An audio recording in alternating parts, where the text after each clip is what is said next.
Today I'm going to explain a South Korean film called The Gangster, the Cop, the Devil. Spoilers ahead. Watch out and take care.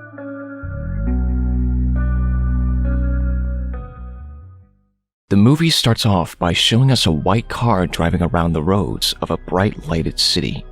The white car then follows a black car and bumps on it when they reach an isolated place.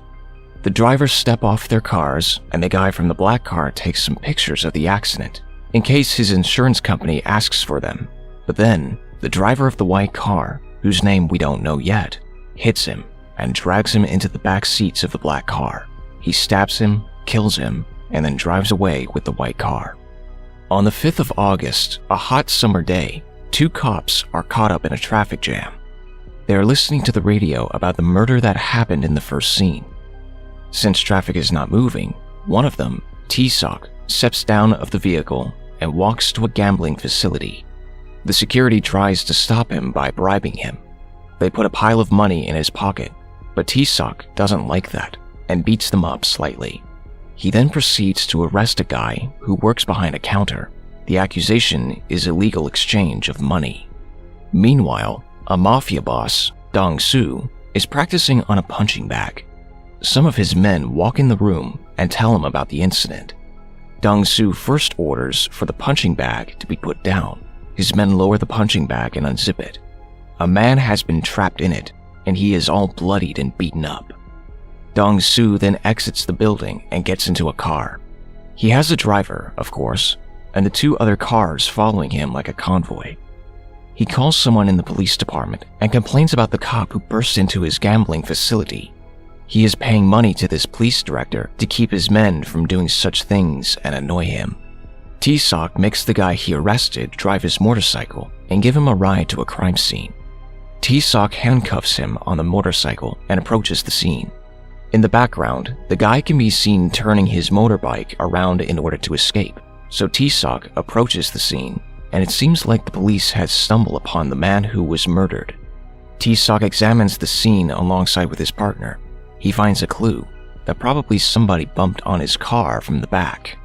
Dong-soo speaks with Shang-do, another gangster as it seems, and they talk about respecting their territories and their duties. They mostly disagree, and their two bodyguards, one for each, get mixed in the verbal disagreement. Dong-soo gets up and punches his own bodyguard while he removes two teeth by the other bodyguard's mouth with his bare hands. He says they should not speak when the bosses are speaking. Needless to say that Shang-do has been so intimidated that he can't disagree on anything else. At the police station, a group of men are having a meeting and they are analyzing the victim's life. He has no debts and no enemies. Then they try to build a profile around the killer. T-Sock suggests that he must be a serial killer because there have been two more killings where a knife of the same length has been used. The other men disagree with T-Sock, while at the same time, the director picks on him because he crushed the gambling facility without having the jurisdiction to do so. T-Sock won't change his mind. He just wants to catch bad guys. Dong-soo walks out of the building with his bodyguard holding an umbrella above his head. He orders his guard to take the other men and go home. He is not drunk and he will drive on his own. On the way, Dong-soo is driving while talking on the phone. Suddenly, a car bumps on his car from behind and he hangs up. The driver steps off the vehicles. The other man is not just anyone. He is the serial killer. Dong-soo doesn't want to notify his insurance company about the accident and walks away. The killer won't let him though. He surprises Dong-soo and stabs him twice, but Dong-soo is not an easy target. A fight breaks out. Dong-soo eventually takes the knife out of the killer's hands and stabs him back. The killer gets in his car and runs over Dong-soo. Dong-soo is transferred in a hospital while his men go hunting and killing other members of the underworld to get their revenge. At the same time, the serial killer cleans his knife and takes care of his wound. He then walks through an outdoor facility, finds another target, an old man, and stabs him. Dong-soo wakes up and talks with his bodyguard. He has no idea who the attacker was, but he tells his guard to look for a white sedan. T-Sock visits Dong-soo to get his statement, but Dong-soo gives him nothing.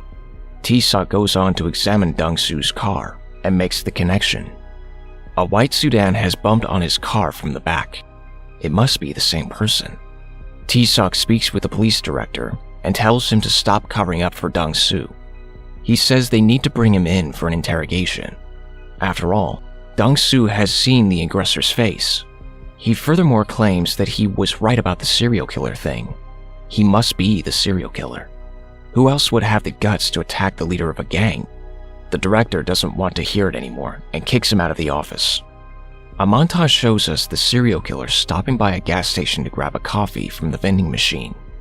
He spots a man and stabs him to death, while at the same time, Dong-Su is describing the face of the killer to a woman. She is drawing a sketch, and she gets it pretty close. Dong-Su gives the sketch to his bodyguard and orders him to find the attacker before the police does. While the killer is driving the truck, a man wakes up. He's been sleeping in the cabin of the truck. The killer eliminates him as well, but the knife drops out of the truck and rests on the side of the road.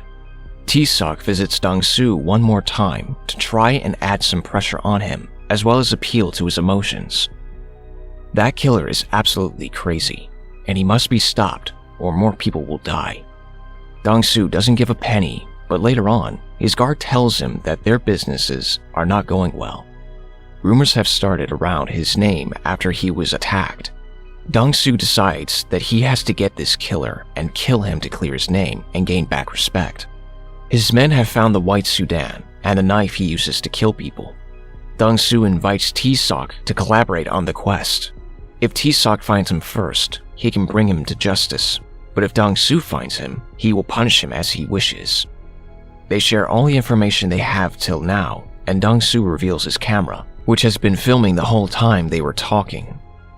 Of course, he needs some collateral for working with the cop, and so, the gangster and the cop are working together to catch the devil. The killer must be around 35 years old, and he exclusively kills at night.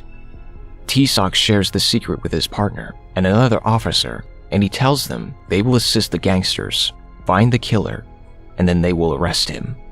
Dong-Su tells Oh-Song, his guard, that they will let the cops help them, and once they find the killer, they will get rid of them. Dong-Su complicates the case a little bit more. He orders a hit on Shang-Du, and the assassin uses the serial killer's knife. Not only that, but he also leaves it right there for the cops to find. When the forensics examine it, they find genetic info on it that connects it to the previous murders at the gas station. T-Sok solves the puzzle and understands that Dong-Su got rid of Shang-Du in a way that would trick the police into thinking that the serial killer did it. T-Sok visits Dong-Su and they have a fight, but he can't really do much about it. The news are reporting about Shang-Du's death. A new team is formatted in the police department to help the investigation. The real serial killer is watching the news in a restaurant and hums to himself. "I didn't do that." A young man listens to him and looks at him frightened. The killer gets up and leaves.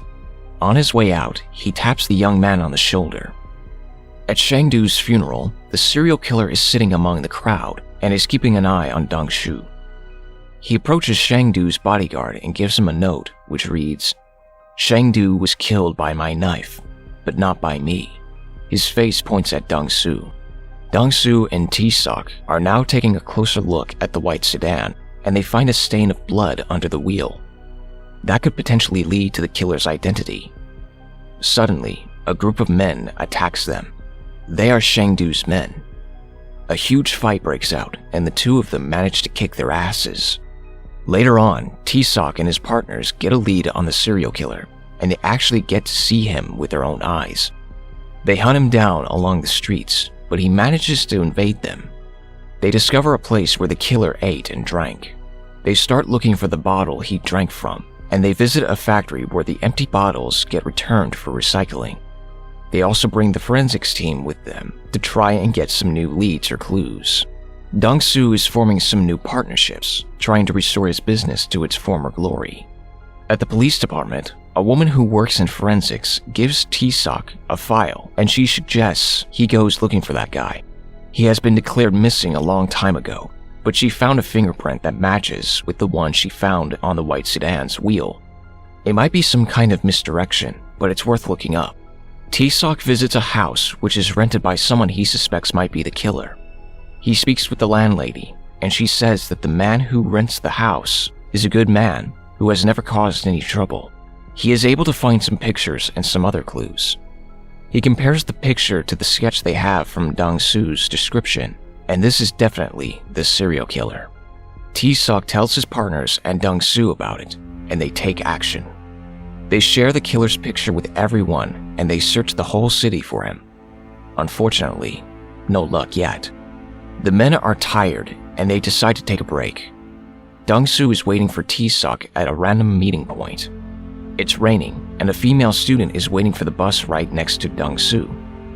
He gives her his umbrella to protect her from the rain till the bus gets there. Dong-Su, T-Sock, and their men are eating dinner when the news broadcasting on the TV draw their attention. The student to whom Dong-Su gives his umbrella has been found dead. He gets angry and everyone gets up to search for the killer again. This time, they spot him in a car, and a car chase takes place. Dong-Su and Oh-sung crush the killer and T-Sock at the same time. However, the killer escapes on foot through the dark alleys. They split up to chase him. The killer stabs Oh-sung, but then Dong-Su is able to track him down and serve him a good beating. Dong-Su takes him to a warehouse and tortures him. When he is ready to chop his head off his shoulders, T-Sock crushes into the warehouse with his car and knocks Dong-Su out. He then formally arrests the killer and takes him to the police station. One more problem occurs when the police has not enough evidence to send the killer on death row. T-Sock convinces Dong-Su to present himself as a witness at the court. Dong-Su will do it if T-Sock promises him to send him in the same jail with the killer. Dong-Su appears on the court and proves that the killer has indeed attacked him. When they fought, he stabbed the killer on his left side chest. The policeman undressed the killer, and he has a wound right in the indicated area of his body.